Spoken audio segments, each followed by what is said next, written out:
C'est un poison biologique dérivé d'une toxine qu'on retrouve à l'état naturel dans les graines d'un arbuste tropical, le ricin commun, une plante que certains appellent aussi Palma Christi.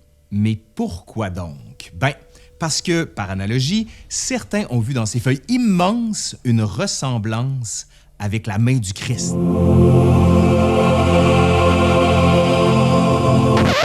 Là, l'histoire dit pas si cette supposée ressemblance est le fruit d'une intoxication non pas à la ricine, mais aux champignons magiques. Ça fait des millénaires que des sociétés utilisent le ricin et ses graines comme plante médicinale. Des documents égyptiens remontant à 3500 ans décrivent des recettes à base de graines de ricin pour préparer des laxatifs, pour soigner des abcès, pour stimuler les fonctions urinaires et même pour combattre, tenez-vous bien, la calvitie.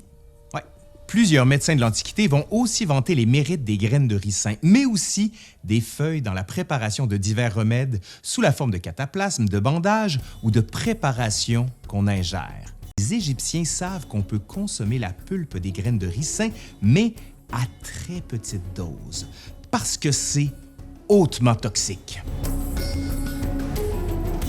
Et on peut facilement penser que plusieurs personnes à travers les siècles ont été intoxiquées accidentellement en consommant trop de graines de ricin.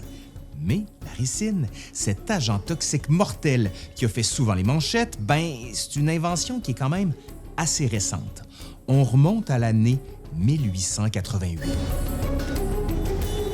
Le microbiologiste allemand Peter Hermann Stillmark expérimente avec les résidus provenant de la fabrication d'huile de ricin, ce qu'on appelle à tort l'huile de castor, ce qui est un super laxatif à l'époque. Au bout du processus, Stillmark obtient une poudre blanche à première vue qui est inoffensive. Mais ce nouveau poison est d'une incroyable toxicité. Pour vous donner une idée, la ricine est 6000 fois plus toxique que le cyanure.